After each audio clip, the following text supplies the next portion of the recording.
Welcome back to Evil Kitty Music Presents.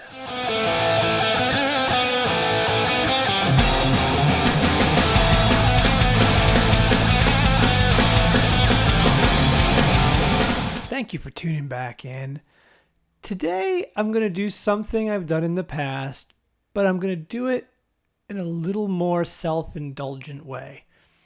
I figure since we're halfway to 1 million subscribers, and I know you guys are listening to every word off my mouth and checking out all the music I present, I'm going to give you another album that I think you should definitely check out and possibly own and put it in your collection. But I'm going to use it to talk about an artist that I'm very passionate about. How passionate? Well, my wife would describe it as a bit of a man crush. Yes, we're talking about Reeves Gabrels.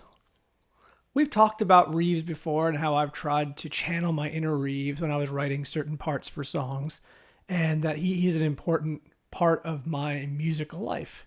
And we're going to get into that a bit today while talking about an amazing album that really is historically significant. And what's odd is it's a historical album that I bet you most of you have never heard of, have probably never heard the songs on it, but really should, because I think you'd love it. And again, it's a part of history, which we'll get to. So when I'm talking about Reeves albums, we could talk about any of his number of contributions with the great David Bowie. As we all know, that's where he came into prominence. That's where he got his, I guess, fame. And became very well known as David Bowie's longest tenured guitar player. But I'm not going to talk about any of these great albums. What we are going to talk about is one of his amazing solo albums. And oddly enough, it's not my favorite solo album. My favorite solo album would be The Sacred Squalls of Now, which was his, I guess you could argue it's his debut solo album, which is a tremendous album. Another album you should probably listen to and love and enjoy, but doesn't have the historical significance of the one we're going to talk about today. The album we're going to talk about today was his second release, called Ulysses, Delle Notte. So this album was released in 2000 and features contributions from a bunch of very well-known artists. The Pixies' Frank Black, of course, David Bowie, Dave Grohl from Nirvana and the Foo Fighters, and The Cure's Robert Smith. Brittany, where have I seen this list of names before? I'm pretty sure these people have appeared together somewhere. Let's rewind. So the year was 1997. Reeves Gabrel was playing guitar and was the musical director for David Bowie, and it was coming up to David Bowie's 50th birthday. So David decided he wanted to just have a small, intimate gathering in Madison Square Garden with all his fans and have a star-studded concert that would be televised. Okay, so maybe it wasn't a private, intimate gathering. I was fortunate enough to have been at that concert, and it was an amazing show. For anybody that was there, the opening band was an unknown group at the time called Placebo, and if you haven't heard of them, check out their first album. It's incredible as well, and maybe another album I should probably discuss here at some point. But it was the concert itself that really had the significance. So Reeves, again being the musical director, put together a bunch of celebrities, and we're not going to get into all the celebrities here, but some of the celebrities that appeared are the Pixies' Frank Black. It was scary monsters, super creeps, keeps me running scared. Scary monsters, super creeps, keeps me running scared. Fighters and Nirvanas, Dave Grohl.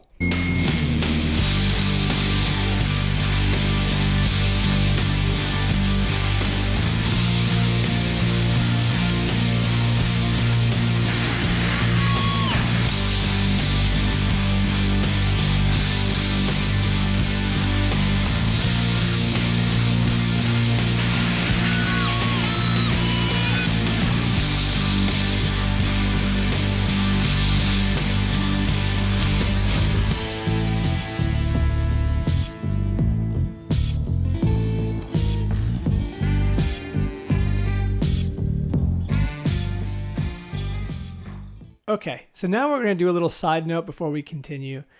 The song we just heard with David Grohl is a song called 7 Years in Tibet off David Bowie's Earthling album. It's not necessarily one of my favorite Bowie songs. I like it a lot. But what significance that song had was it inspired me to start a really bad habit of buying guitars. When I first heard that song live, what I noticed was Reeves, the guitar he was playing, and how clean the tone of that guitar was. I'd never heard a tone so clean. And that made me go out and go into a great deal of debt to go buy the guitar in question, which is the Parker Fly Deluxe. And for the amplifier, what I ended up using was my Roland JC120. To me, that combination just gave it the most clean, pristine tone of anything I've ever heard. And I'll give you some examples.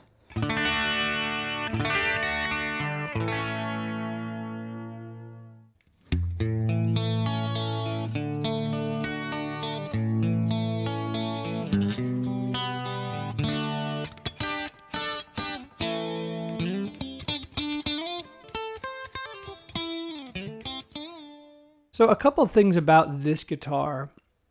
This was actually bought back in the 90s when Parker was its own company and before it got bought out by, I think, Gibson. Double check me. I think Gibson bought it. And it's incredibly clean. It's lightweight. It's 3 pounds. It uses a graphite neck. The only downside to this guitar is that it really doesn't have much sustain to it, which is odd because if anyone follows Reeves Gabrel's playing, he absolutely loves sustain. And at one point, he actually put in a sustainiac in the neck of the guitar so that he could get these great sustain sounds out of the Parker. The other thing about the Parker that's interesting is it's hollowed out in the inside, and you actually have an acoustic selector. And it lets you go from acoustic to electric or mix them both. So it's a very versatile, amazing guitar. You can look up stories about how Reeves came into it. I know it was a friend of his, Ken Parker, who used to make violins and wanted to get into the guitars and knew Reeves. And there's a whole history behind it. But it was a great guitar and just that clean channel and versatility because it also sounds great distorted.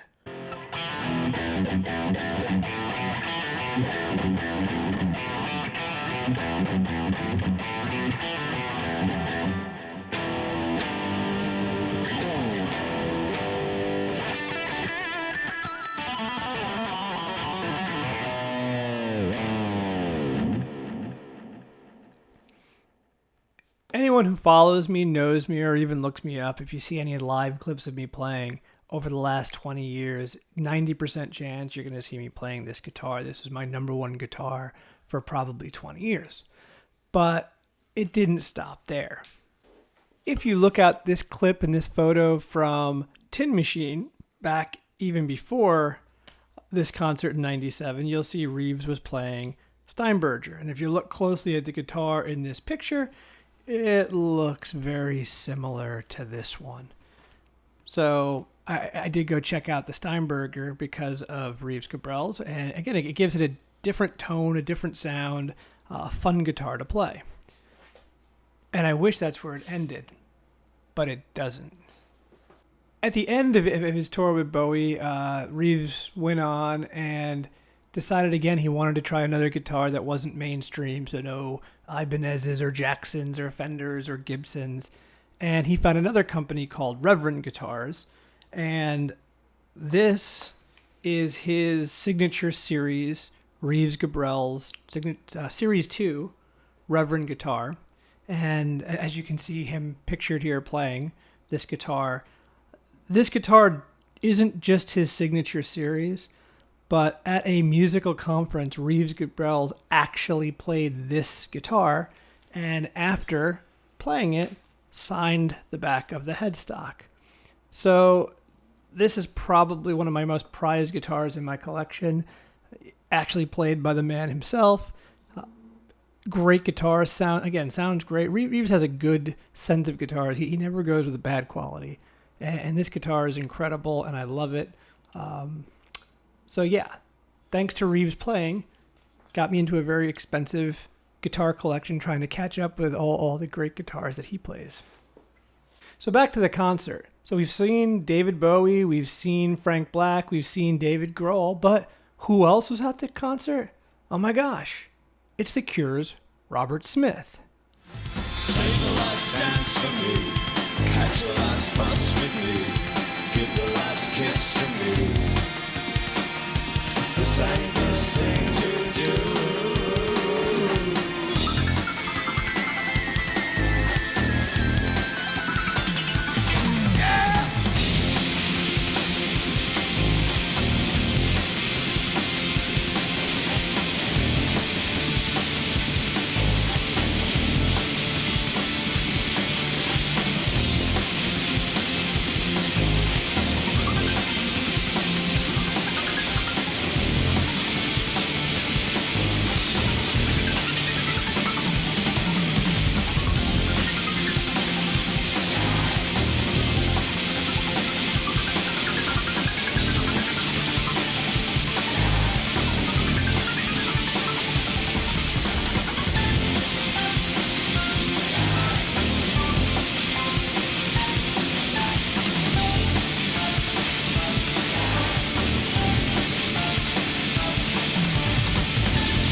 More on Robert later. Back to the album. So 2000, the gang got back together from the 1997 birthday concert, and Reeves got them to contribute on his album he was working on at the time, again, Ulysses, Delle Notte. So why is this album historic and should own it as a piece of history? So let's start with the fact this album in 2000 was originally released only as a digital download. Hard to imagine if you're younger, but back in 2000, there was no iTunes, there was no Spotify, there was no streaming musical services. So a digital download was a pretty risky venture. It was something new. iPods were just becoming a thing. And Reeves decided to get ahead of that curve. I think in a lot of senses, you'll find out he was always very forward thinking, whether it was doing soundtracks for video games, new guitar companies, digital downloads. He was always kind of on the cutting edge, but I don't know if he actually ever really benefited from it. If Reeves watches this, I'd love to hear your thoughts on that, how you were always future sighted, but never really reaped the great rewards of the great innovations that you were involved in. So this album comes out, digital download. I believe it won an award. I remember buying the digital download. Then years later, it was released as a physical medium, and I bought the CD. A lot of great songs on this. The song Jewel features a lot of the people we just saw from the birthday concert. It has Dave Grohl on drums and vocals, Frank Black on guitar and vocals, and of course David Bowie on vocals. Another song that has big significance on this album is a track called Yesterday's Gone. Yesterday's Gone was a collaboration between The Cure's Robert Smith and Reeves Gabrel's. This was one of 3 tracks that they wrote together around this time period. Another track was called Sign from God. This was officially released on the Orgasmo soundtrack in 1998, by a band called Cogasm, Cogasm. And what Cogasm is the first two letters of the last names of the three people contributing on it, which of course were Jason Cooper, who was the Cure's drummer, Reeves Gabrel, and Robert Smith, of course, the Cure's lead singer. This track also appeared on Reeves' solo album in 1995, The Sacred Squalls of Now, and honestly, that's my favorite version of this song. But again, this was Robert Smith and Reeves Gabrel's coming together. The other track that they recorded around that time period was a track called Wrong Number, which showed up on the Cure's Greatest Hits album Galore in 1997. Another great track off of Ulysses, probably my favorite, is a track called Arrow, which Reeves describes as... This is the Bugs Bunny murder song. And it really uses a lot of signature playing by Reeves Gabrel. The end has a solo that's pretty much just sustained notes, which is still a trait he puts in a lot of his songs. And the main guitar riff, which sounds like a synthesizer, but my best guess is he was probably playing it on a Parker through a guitar synth, a Roland VG8 probably is my guess. And what it features is a chromatic riff. So anybody who's not familiar with chromatic, it means you're playing every note and you're not skipping. Usually scales skip notes. So if I was playing a scale, it'd be something like...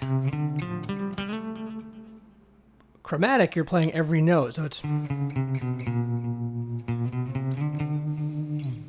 And he's using like a chromatic bass line here, which goes like...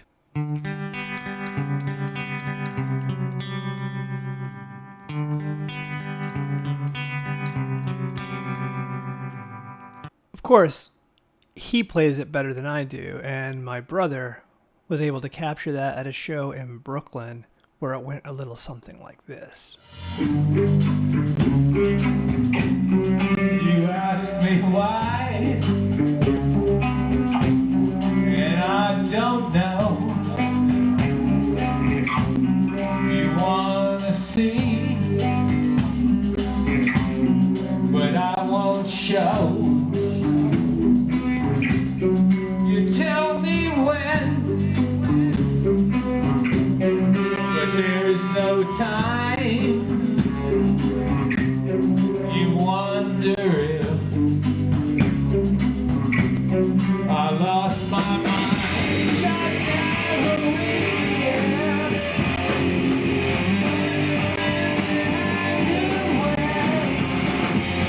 It's hard to get right.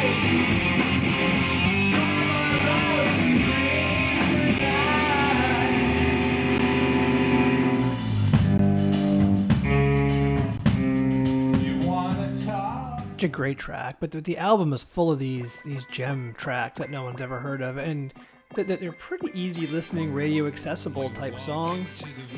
I'm surprised it didn't get more play than it did, but I guess because he didn't have the name. But you'd figure one of the tracks that featured a Bowie or a Dave Grohl might have made the radio like a jewel, just because people would have been interested in hearing that. But check out songs like Party Puppet or Standing. They're great tracks, and I think people should hear them. But again, going back to what I said about this album, is this has historical significance. So let's talk why. Remember, we talked about the birthday show. He met Robert Smith. They do the track Yesterday's Gone, and there's other two tracks that appeared on the two other different albums. Fast forward to 2012, where Reeves would join the Cure's touring band, and before that tour was over, he was asked to become a formal full-time member of the Cure. 7 years after that, in 2019, Reeves, as a member of The Cure, was inducted into the Rock and Roll Hall of Fame. So it starts with a birthday party, to this album, to rock and roll immortality. To me, this album was the bridge that made that happen. If they hadn't got back together to do these songs, I doubt he ever ends up in The Cure and ever ends up in the Rock and Roll Hall of Fame. So if you're a fan of The Cure, this is a must listen to. If you're a fan of David Bowie, this is also a must listen to. If you're a fan of just really good music, this is a must listen to. I can't stress enough how great this album is. And then, if you love this, go back and listen to Sacred Scrolls of Now, which I think is even better and features a track with Gary Oldman singing and his use of dissonance, which is like a callback to Sonic Youth, which is amazing. And the textures and just the recorded quality of that album are just amazing. So that's my take on Ulysses Delle Notte and why I think you should go check it out. Don't forget to like and subscribe down below. And if you happen to be Reeves Gabrel's, thank you. Thank you for all the music. Thank you for all the inspiration. I owe a lot of my playing and a lot of my music to you. I guess that's all I'm going to say is thank you. And if you do hear this, please get in contact with me. I'd love to interview and put that on this show. There's some questions I'd love to ask you that maybe aren't quite as frequently asked to you in other shows. So not really focusing too much on the Bowie years and really focusing on some of the before Bowie years, like Modern Farmer, another album I want to talk about here at some point. I think it's a great underrated album. And also some of the stuff you're doing today and some of the session work he's done, which is also incredible and deserves time to talk about. And who knows, if we keep going with this, I'm eventually going to run out of content, and maybe I'll go back to the well and just start doing nothing but Reeves Gabrel's episodes. But until we meet again, thank you, and rock on. So now that my wife knocked down my guitar and left the room,